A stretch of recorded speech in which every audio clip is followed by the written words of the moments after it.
Mitch. Who's your pal? Oh, Tech. You know Nick. He's been on lubrication work, and the boss just promoted him. Seems to think I can make a technician out of him. Well, if anyone can, you can. You're lucky to work under Mitch for a while, Nick. He's tops in this business. Flattery will get you nowhere, Tech. Just boosting your stock, Mitch, so Nick won't think you've got horns and a tail when you start knocking some of your know-how into his head. I've been wondering, Tech. If Mitch is so good, why does the boss keep him on new car get-ready instead of on some of the more technical stuff? Frankly, I don't see why new car get-ready is so all-fired important. Why does a car need more than a final lube and wash job? Whoa there, my boy. I can see where Mitch has his work cut out. And it begins with a little applied horse sense. Yeah, let me ask you this, Nick. Who makes the automobile? And before you answer, let me tell you. Machines and people.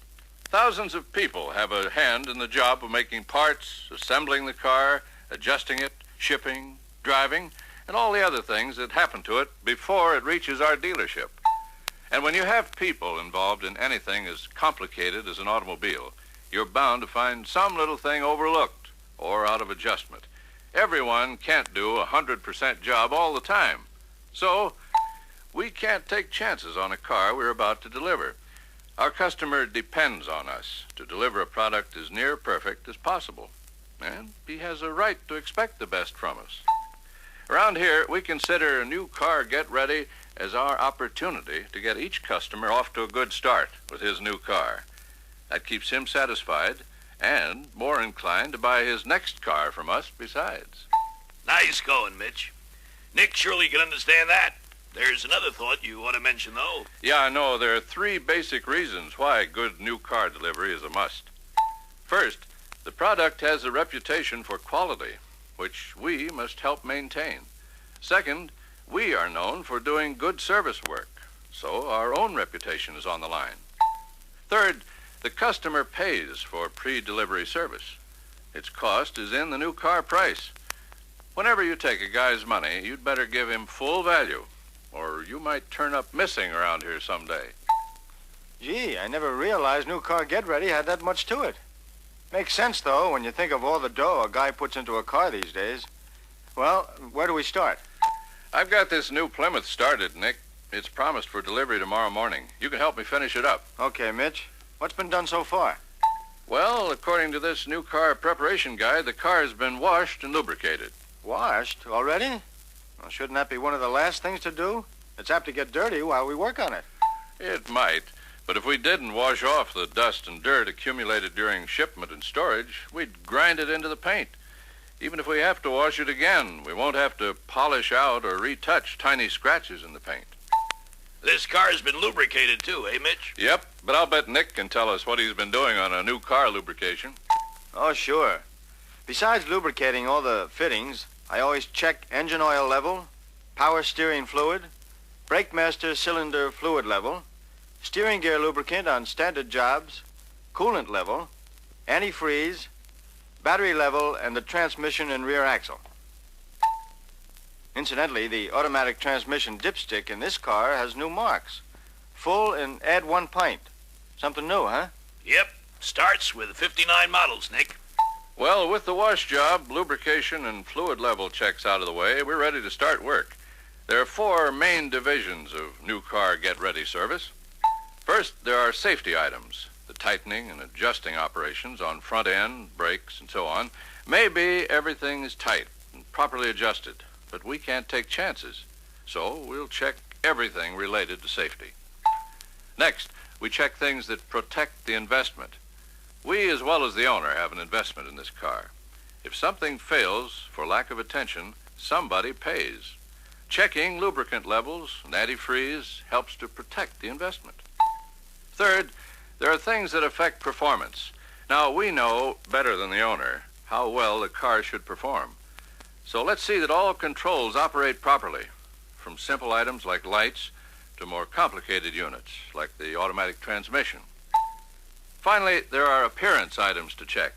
If the car doesn't look right, the owner certainly knows it. So we want to be sure that doors fit right, floor mats are in place, and so on. I see. That breaks the overall job down into 4 main parts and makes it easier to keep in mind. Yeah, but simply thinking about it won't get it done. So let's get to work, huh? Tech's right. So let's follow through with the things listed on this factory form. Then we'll be sure to cover all the points that should be checked. For instance, the first time I drive a new car, even just across the shop, I check brake operation. I also check the handbrake to see how it holds and if it operates freely. At the same time, I check the clutch pedal, if there is one, for free play and smooth action. Should have 1 inch free play, you know. Yeah, I remember hearing that. Next, I check items under the hood. Since this engine is cold, it'll run on fast idle. So I hook up a tach to see if it runs at 1400 and if the fast idle linkage is working freely. I'll check slow idle speed later when the engine warms up. If fast idle's okay, I shut off the ignition, then I test the battery. You have to read at least 1250 for each cell. Nothing chills an owner so much as having the battery conk out in the first few days. Yeah, even a new battery loses some of its punch if the car's not driven regularly. Right. While you're under the hood, check radiator, heater, and power steering hose connections. They shouldn't leak or hang down where they can get pinched or burned. Put a wrench on fuel and brake lines you can reach from under the hood. A wrench beats your eyes 6 ways to Sunday for checking tightness. Check all electrical connections, too. Starter, generator, all ignition wires. Be sure the plug-in type connectors are firmly connected. Yeah, Nick, a loose connection will arc or corrode. A tight connection will stay tight and clean. Go easy on those spark plug cables. If you have to remove them, pull on the terminal boot, not the cable. Stretching the cable can change its resistance value. I'll watch that, Tech. Another thing to watch is tightening generator, power steering pump, and air conditioning compressor mounting bolts. Remember that belts need adjustment even after brief operation, but from then on, they'll hold the adjustment. Now, as soon as we adjust tappets and check timing and slow idle, we'll be done under the hood. Adjust tappets on a new engine? Are you kidding? These sound nice and quiet. We're serious, Nick. Adjust tappets on every job that doesn't have hydraulic lifters. It's those quiet tappets that might give trouble. Hey, Mitch? That's right, Nick. A noisy tappet can bother an owner, but isn't apt to cause serious trouble. A quiet tappet might be too close and burn a valve. So I always adjust tappets hot before I release a new car for delivery. Okay, I'm convinced. Got something on idle and timing? Well, timing affects both performance and economy. It takes only a minute to make sure it's on the button. I figure the owner's got a right to expect a new engine to idle smoothly at the proper speed. Besides that, Mitch knows that you can't get an automatic transmission to shift as smoothly as it should unless engine idle is right. Hey, I'm beginning to see why the boss uses a guy like Mitch on these new cars. It pays to be thorough, Nick. Now, adjusting the throttle linkage also ensures smooth automatic transmission operation. There's a regular procedure for this adjustment that you'll have to learn. And that about does it under the hood. But make sure the hood latches and releases easily. The first few days, an owner's apt to open it often to admire the engine. You don't miss a bet, Mitch. And it didn't take as long as I thought. That's right, Nick. When you follow a regular checklist, it doesn't take long to do a good, thorough job. Hey, I missed my cue. Someone turn the wreck-it over while we run this car up on the hoist, huh? When it comes to under-the-car operations, you'll soon learn what kind of rattles and other troubles show up on a road test. Then you'll know what to tighten and check. And you'll rarely have to get under the car again to remove a shipping hold-down clamp, as an example. One thing I do is adjust the push-button cable on automatic transmissions. That's good insurance for smooth shifts. You're right, Mitch. Proper adjustment of that cable is mighty important. Brakes are a safety item, so be sure to tighten all line connections and check for leakage as you go.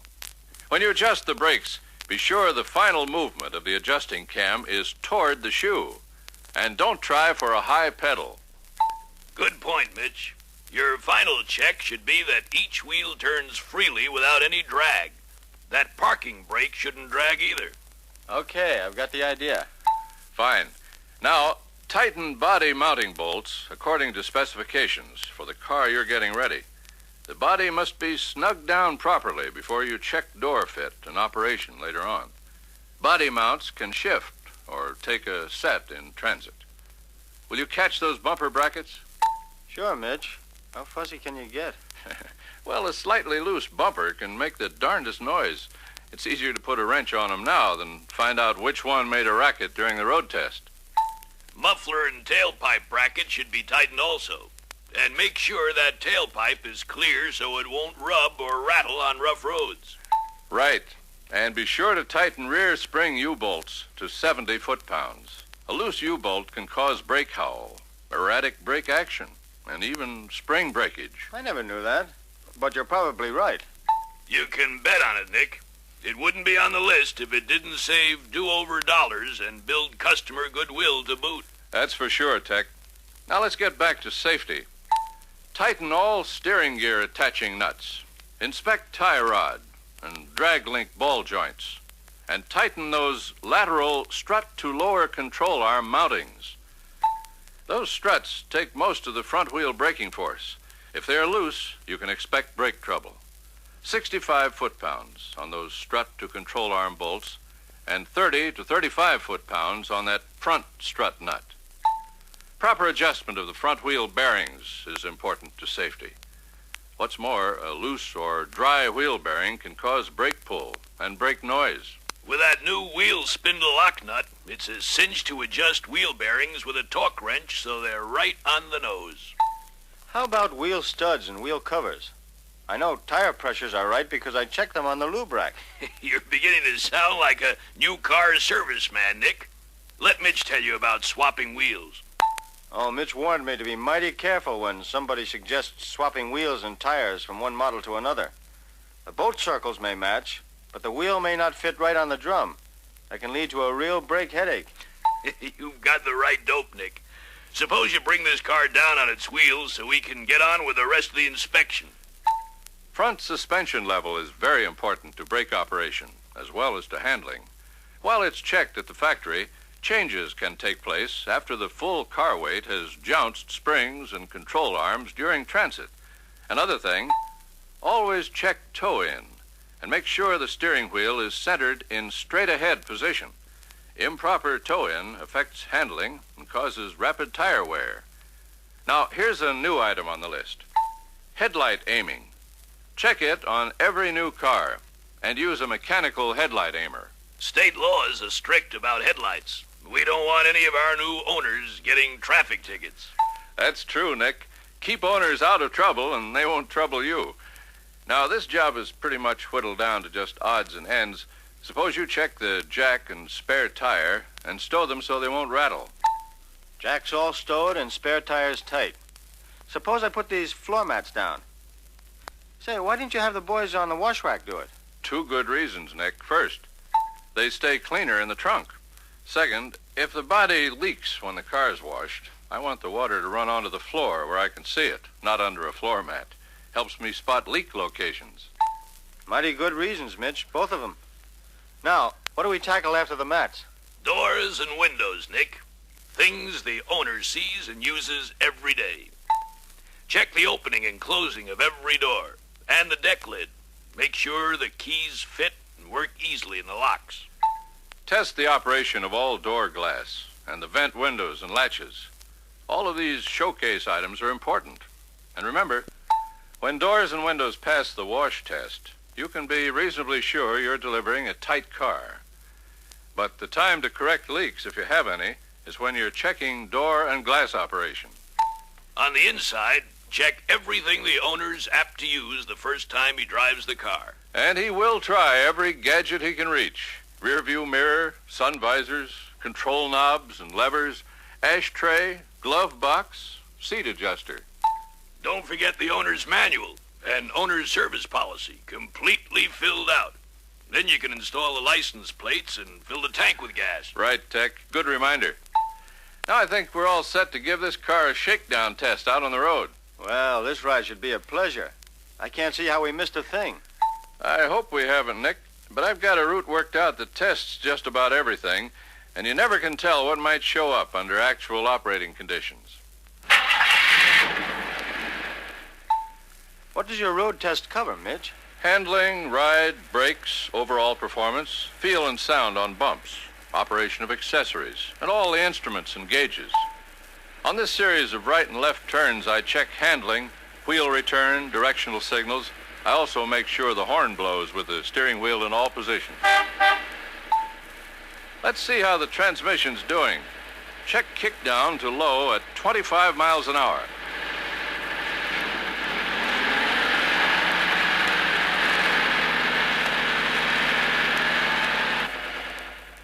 Okay, now we'll check kickdown to second at 35.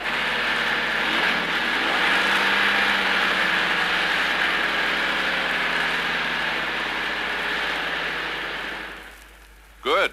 Engine response is good, too. Test brakes for noise, pull, straight line stops. We'll test them at higher speeds, too. Sort of burn them in, huh? Don't ever burn in new linings, Nick. Overheating linings and drums before they're seated by normal stops is a shortcut to serious brake trouble. Adjust brakes right and stay out of trouble. Wow, you sure cooled me off on that suggestion. This rough spot checks out rattles and squeaks. It's also a good check on ride and shock absorber action. Well, guess we're ready to get back to the shop. And what we're all shooting for, Nick, is a car that will really impress the new owner from the moment he gets the keys. That's a big thrill, naturally, and our service manager makes the most of it. His new car presentation is important to every technician in the place. Our service manager shows the new owner how to operate all the car and accessory controls. And he explains the owner's service policy and asks the owner to bring the car to us for regular maintenance. I see what you mean, Mitch. Unless our car is ship-shape from every angle, that presentation can fall flat on its face. You're so right, Nick. So here's one more tip. Keep your nose in this reference book for a few days. It's got a detailed explanation of all the steps Mitch covered on new car pre-delivery service. And remember, the best test of the quality and value of our work is whether our customers keep coming back for more. So good pre-delivery is vital to repeat service business as well as repeat new car sales.